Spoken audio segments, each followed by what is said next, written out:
We have two child psychologists here that can really give us some insightful messages and to help us make sense out of what's been happening, not only as it's impacting us as adults, and then of course as our children. So I'm so pleased to introduce Dr. Colleen Cicchetti and Dr. Tara Gill.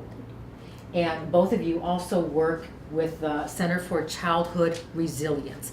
And Colleen and Tara, so much has gone on. I, as an adult, I can't process it. Yeah, it's pretty overwhelming to be watching. I think the news, people are responding differently, whether they're watching lots of news or they're taking time and really just sort of staying away from it. But it's a lot of images and scary messages that are coming across the television right now. Yeah, and I think that whenever possible, parents should limit how much of that message your children are exposed to directly, because the messages with the child's developmental age may not realize that it's not new events. Each time they see a video, they may think it's a different event, and they're far too frequent. I think too, I want to invite our audience to send in any questions that you have, because we've got these two amazing experts here. And I want to give a little bit of background too, Colleen and Tara. Colleen, you work with teenagers in our Chicago public schools. Tell us the work that you do. Right. Yep. So both Dr. Gill and I are part of the Center for Childhood Resilience at Lurie Children's, and our job and our work is really about recognizing the impact that stress and violence and trauma has in our city right now. We've been spending a lot of time thinking about how do we educate the adults that interact with kids to help them to be more mindful of what this can do to kids, and then what that presents in terms of challenges in various settings. Everything from the classroom to the parks department to just in families. How does all of this stuff that's been going on impact how our kids are functioning, and what can we be doing as adults to help them? What are you seeing? What are some of the effects? Because we've had a lot going on in Chicago. This is just another piece nationally, but in Chicago there's been so much going on. Right, I would definitely say there's overexposure to trauma. It's very hard for children to identify safe spaces and places, and as much as possible we help them to identify adults that can help to navigate that process and really try to carve out some places where they feel a sense of safety. Mm-hmm. And when you see symptoms of trauma, I mean, what we know is that there's, the definition of post-traumatic stress disorder, for example, typically that's involving a very dangerous situation that happens once. And something very scary happens, and the typical symptoms that you might see from an adult or a child that has been experiencing that are hypervigilance. They're very wound up. Mm-hmm. They tend to be on alert, looking around all the time, always looking for danger. There could be sort of inability to sort of these flashbacks where it's coming back, it's bothering them. But looking for danger, they have every right to feel that. Correct. So one of the things that we have to work on when we think about this is that while there's clinical symptoms that emerge from being exposed to stress or trauma, there are also adaptive functions, right? So part of what parents are needing to understand is that while kids may be feeling the world's not safe, and we may be feeling on edge, or they may have a distorted view of what their role is in how either what happened or what they could have done to prevent it, those are the kinds of clinical symptoms that would benefit from some clinical treatment.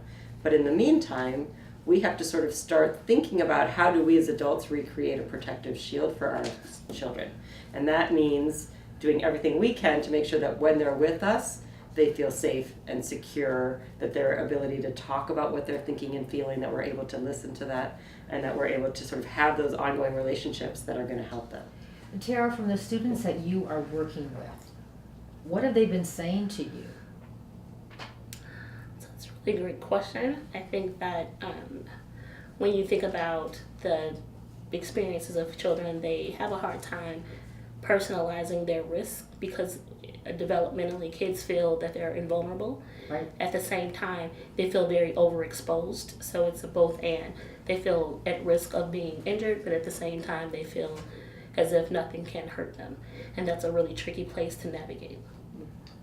And I think as the older they get, the more that they're able to think about what's happening to them instead of just responding. So littler kids, for example, that might have seen some of the things on TV are going to, like Tara mentioned, not be able to recognize that that happened somewhere far away.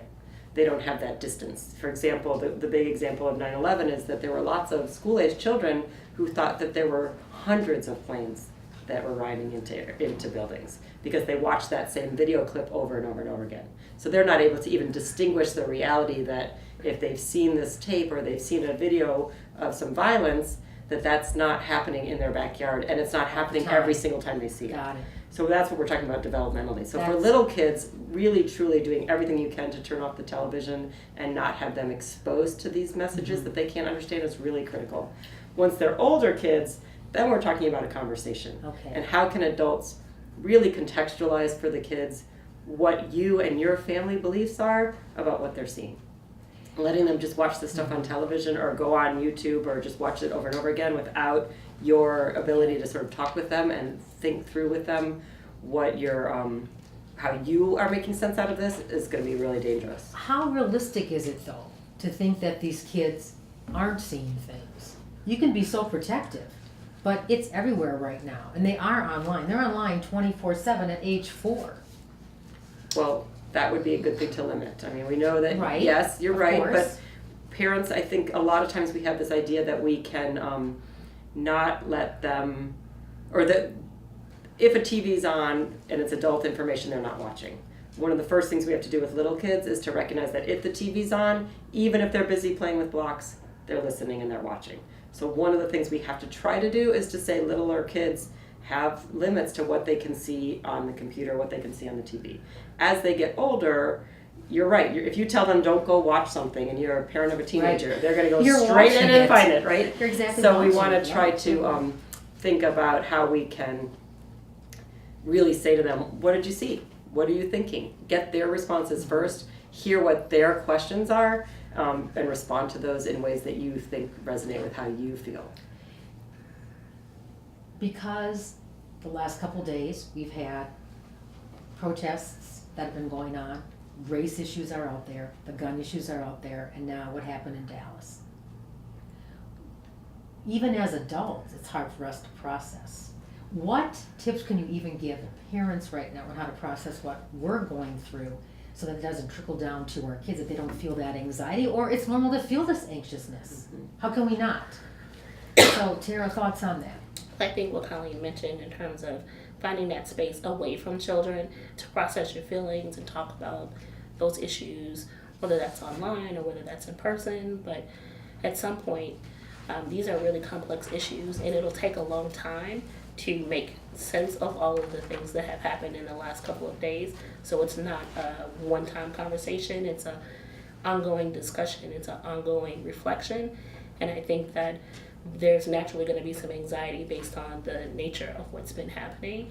And I think it's a really great opportunity to reflect on what your values are, as well as what are some actionable things that you can do to help lessen the stressors that are happening in the community, and then also to reach out to your network and see who's really hurting and how you guys can pull together.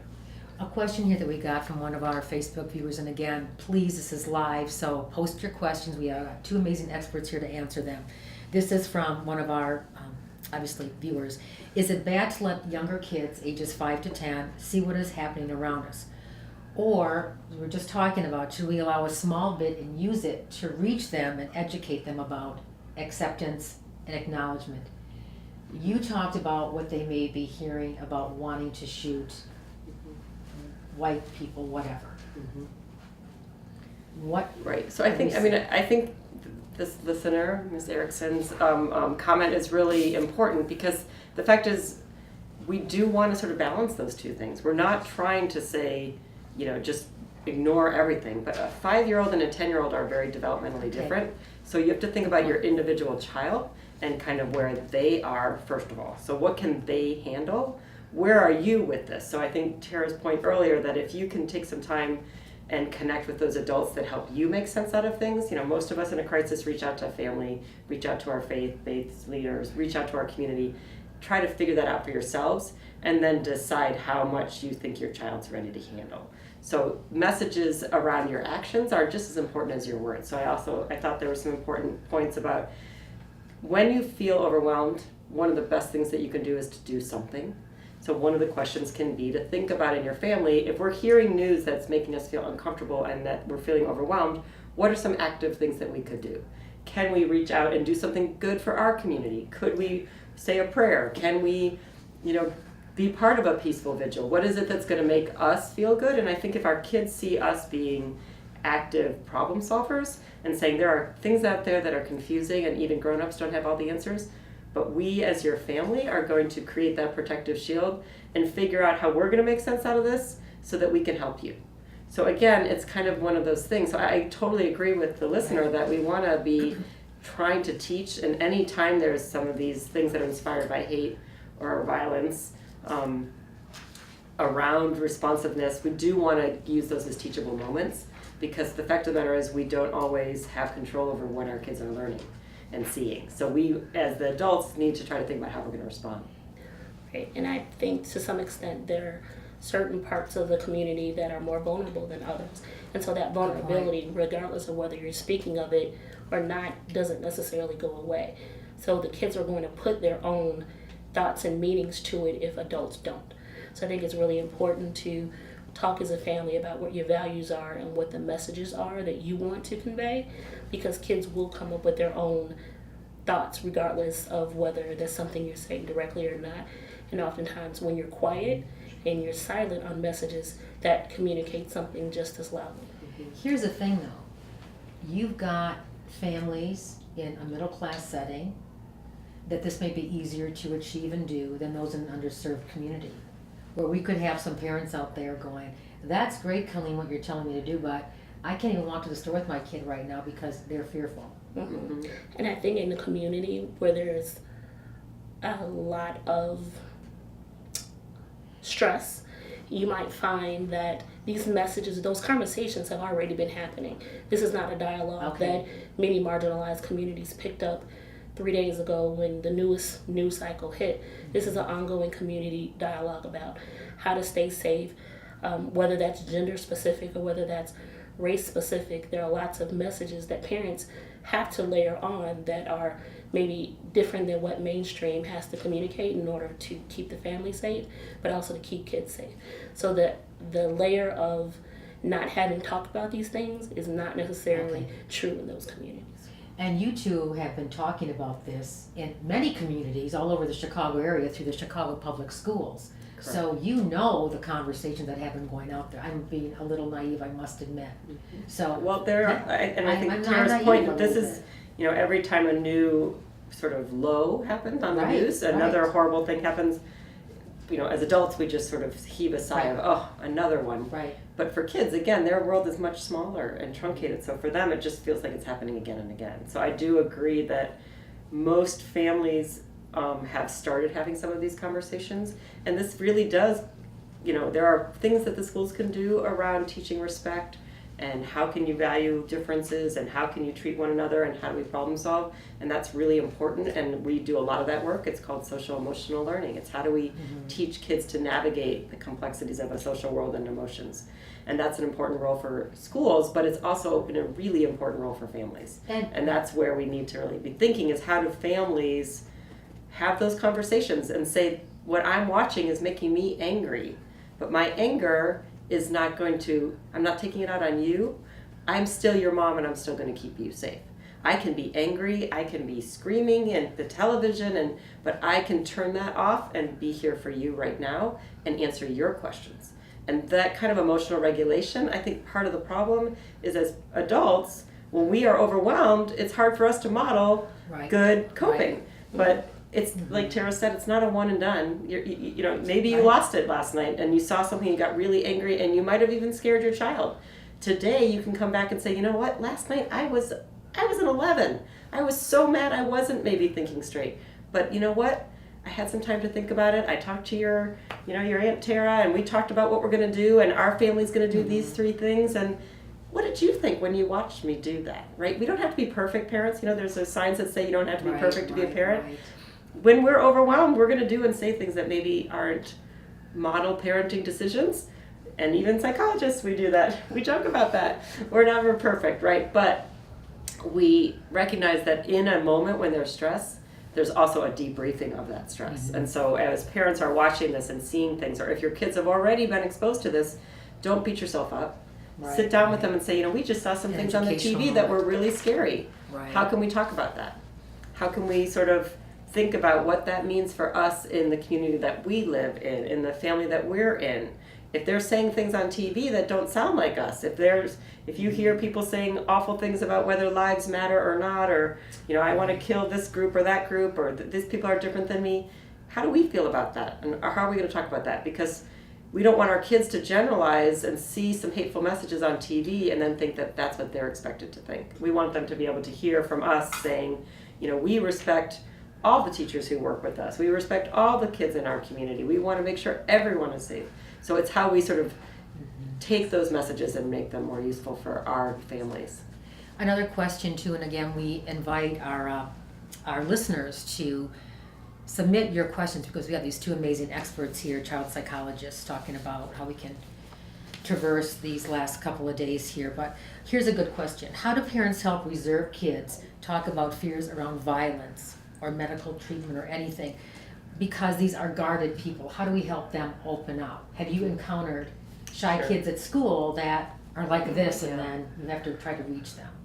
Absolutely. Well, I think building on the relationship you already have with them, if you start with the most loaded emotional content, they're not going to open up. But if you start with building on the relationship that you do have and talking more about the feelings, then the facts and the statements and the exploration will come once they understand that this conversation and space is safe. And I think there are techniques, kids in general, often, as adults we become more able to talk about emotions. In general, kids have to learn those skills. So sometimes things like drawing pictures about what you're feeling, reading some books. I find talking about another kid who had a certain feeling can often be helpful. So just saying, I talked to my friend, Julie, and she was telling me that her little boy who watched that same thing on news last night was really scared. Why do you think he might have been scared? So you can sort of bring some other questions in, but a lot of times it's really hard to go directly at uncomfortable situations, and even as adults we don't like that. So try to be a little bit more around it, maybe bringing some examples, talking about how you feel, reading some stories and developmentally appropriate stories around sort of someone else who felt things. There's some really good books out there. Dr. Seuss, of course, the genius that he was, wrote that book, My Many Colored Feelings, years and years ago. And that's a good book to pull out and just say it's okay to have feelings of anger and confusion and scared. But a lot of us feel like those are bad feelings. So we got to sort of open it up and say, this is just a book we're going to read about feelings today. And maybe they're not ready to talk about it, but hopefully you've started to instill that in them. But it's not uncommon when kids are more shy that they don't use verbal tools. So, and if you're really concerned, especially in this writer or this person who asked this question, if there's some specific medical kinds of things that they need or treatments, there are specifically psychologists out there and social workers who help kids who have to manage a lot of that. So you could reach out to your pediatrician and get some help around that, or their school teacher who there should be some social emotional training in their school curriculum. You two are in the trenches. We've established that. Let's talk about some successes. You've been dealing with teens. You had an amazing event yesterday. Yep. Colleen, Tara, that we had a lot of teens come here, and tell us about that a little bit. Yeah, so in some of the work that we do, a couple of things. One of the things is that we know that while these things are scary and overwhelming, there's a lot of resilience that comes out of an opportunity to talk about it. So what we know is that for people who've had traumatic experiences, the worst thing for them is to just close down and to just keep that. It's like a cauldron of boiling water, right? It's just boiling inside of them. It might be simmering, and if it hasn't learned to sort of express itself, it's going to be a problem. So what we really do in a lot of our work in the schools is to say, how do we identify kids who are having distress or stress? How do we help teachers to understand what some of those warning signs might be, and then to try to get those kids services in their school environment to help them develop some strategies for managing complex emotions. And what our experience has been is that that's very, very effective. There are national models out there. The National Child Traumatic Stress Network is a network that we can certainly share with our viewers after this. And it's a place where you can go and click on it. It's a resource. There's resource guides for parents, for teachers and educators, for all kinds of adults that say, how can you help kids that have been exposed to different things? And we're not just talking about gun violence. We're also talking about families that are in the military or families that have experienced a tornado or other types of stressors. So that's a resource for them. Mm-hmm. There are also within that group of professionals across the country, there are models for how we can provide treatment for kids. So if your child has experienced something scary and you're seeing symptoms like nightmares and headaches and refusal to go places where you used to go or tearfulness, we can develop strategies to, there are interventions that are specifically designed to help kids, and some of them can be really brief. We do 12-session groups in school. There's a group called the Cognitive Behavioral Intervention for Trauma in Schools. There's one called Bounce Backs. There's quite a few that have evidence that they work, and we do them in schools, and we find kids say, I didn't understand. Like they'll say, I knew I was angry all the time, but I didn't know why I was angry, and I didn't know what to do with it. But after I did this group, I was able to focus on getting through the day. And still things make me angry, but now I'm able to cope with that. So we know that if you identify these stressors and you get kids help early, there's going to be a much better trajectory. The likelihood of being able to manage even some pretty horrific things if we as adults step up and help them. Tara, and going on to be successful adults, we may have to wrap up this soon because I know the two of you have to go, but tell us what a success you've experienced, a student or just anything, so we can leave on a note of some hope here. Well, I find not one particular student, but students in general in Chicago are very resilient. They've been through a lot, and so I think I've learned a lot more about what it means to be resilient, not just from reading it or some theoretical understanding of what that is, but based on watching kids navigate the streets of Chicago and learning. What does that look like, navigate the streets of Chicago? Learning what it means to be safe and how to get home safely and executing those practices that you would want them to do in terms of being respectful, being understanding, learning how to identify safe places, and really being able to goals and things they want to work toward and believe in. Absolutely, and just being able to navigate things that have been negative in their past and how they've been able to turn that around and master that. So I think to some extent there's a lot of resiliency and strength in the youth of Chicago, and you see them pulling a lot from strength from family, friends, and the community in order to do that. And I think yesterday's event you mentioned, we've been working in a partnership with MICVA, which is a great organization here in the city of Chicago, and they provide opportunities for youth to come together that are interested in sort of bringing youth voice. They teach them to be good citizens, they teach them to vote, they do voter registrations, and over the summer they've convened several different groups of youth that are interested in different issues. And the group that we invited here to Lurie Children's yesterday was a group of 25 teenagers from across the city that are interested in health. They were great. Health, they were and fun. They were really fun, and they've taken on this summer a project of trying to understand the role of stigma and why youth don't go get services for mental health. And so we brought them here yesterday and had them meet with a bunch of different folks. And what I'm always amazed by, and I think it kind of fits with what Tara just said, is that, people in general are resilient. A lot of bad things happen in our lives. We've looked at, there's a lot of evidence that most people are going to experience something bad. There are certainly kids who've experienced way more than any person should ever have to experience. But what we see, and you heard it in the voices yesterday, you hear kids that are interested in hearing, asking questions, wanting to know what adults want to see that adults want to hear what they think and believe that they can be successful. One of the messages I heard yesterday was, every person that we talked to that worked at the hospital was really, really passionate. And none of them said they took what they did to get money. They all said they did it because they like to help people. And that's what a career is. You said that this was from a student who hadn't even asked a question the entire time. So you thought he was a little disengaged. Yeah. Afterwards, he has this profound and he sat pretty quietly. I don't know what he was thinking all day. But when he came out and he said, people here, people that work in these kinds of fields are really, really, passionate about it, and that's what the difference is between a career and a job. Right. And if we gave that message to this young person who's about to be a senior in high school, there's people and ways you can find passion to help your own community and to do this stuff. I think that's the kind of adults that we really want to see. So that's why our center is important, is that we're looking for strategies and ways not just to help kids who've been exposed to difficult situations, but we really want to engage all the adults in the community to think, how do we help harness this unbelievable energy, creativity, enthusiasm that does reside in our youth and help them be successful and to go on and help make the world a better place. so we don't have to spend our time talking about stuff like this. Do we have another question? Great, thank you. One more Thank you. One more. Oh, don't forget, submit questions on Facebook. And also, give us some ideas for other topics that you would like us to do a Facebook Live on, because we're looking for things to talk about here in the community and make a difference. Here's a question. Should I tell my kids about violent happenings no matter their age? She has an 8 and a 10-year-old. Do you tell them?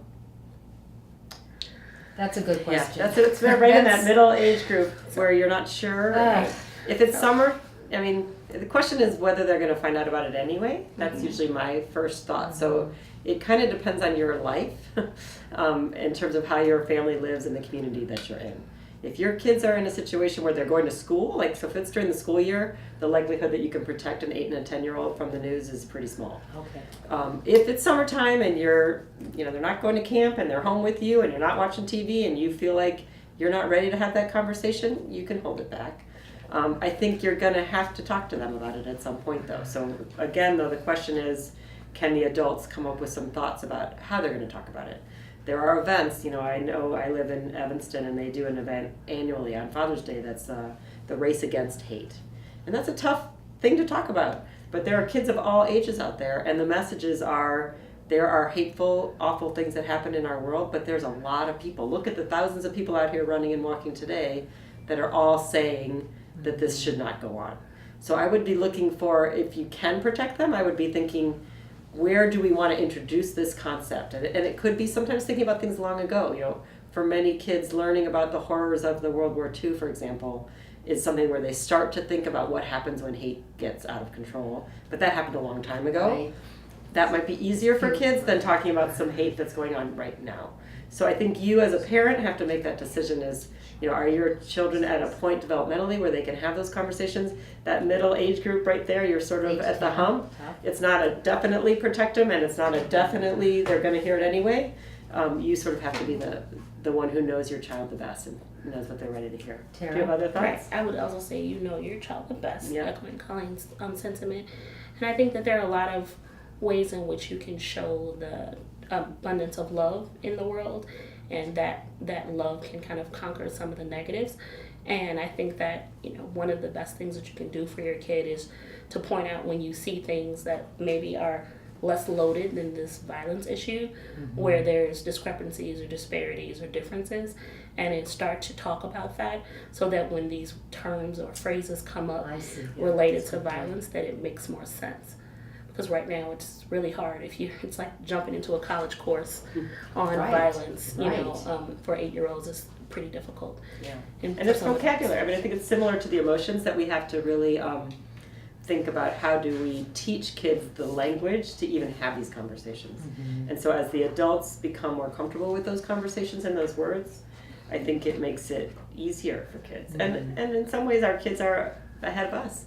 In some ways, the younger generation is able to make less judgments than some adults that have had biases for a long time. We'll wrap up shortly, and I have a little note here. We will post resources and links online shortly, because this has been an amazing discussion.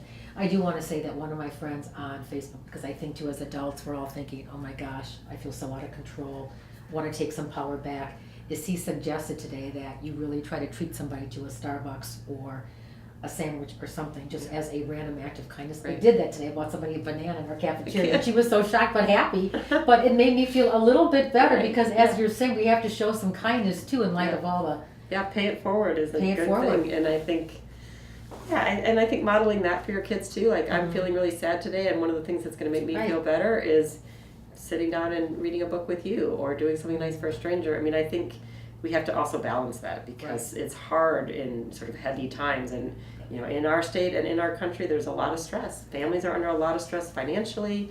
There's a lot of worries about jobs and all kinds of things, and so these other things weighing down, and kids pick up on that. When we ask kids the word, do you know what stress is? Most of the times what they'll say is, that's something my mom says all the time. Right? So the phrase stress is coming through us to our children. They know my mom's stressed out. Oh yeah, she says that all the time.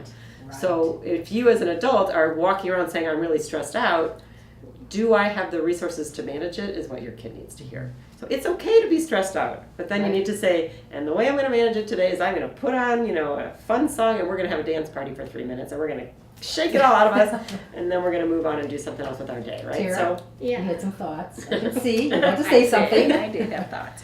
Let's hear both. Besides our colds. it. I know, they have colds. Stay away from me. Yeah, I just think, being the change that you want to see in the world is really important. And it sounds a little cliche, but it's really true.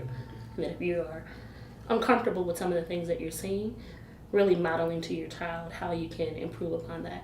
And even having an older teenager, he was, quick to say this morning, Mom, I'm glad that you're alive. Mm-hmm. So the fact that he was able to say that or needed to say that says a lot for where we are in this space. Right. It's an emotional time. It is. Very emotional. Yeah. I want to thank the two of you for carving time out of your day. We scheduled this an hour ago. You have to be here. You have to be here. This is so important. So again, Doctors Colleen Cicchetti and Tara Gill with our Center for Childhood Resilience are also on staff here at our Department of Child and Adolescent Psychiatry. And thank you all for joining into Facebook Live.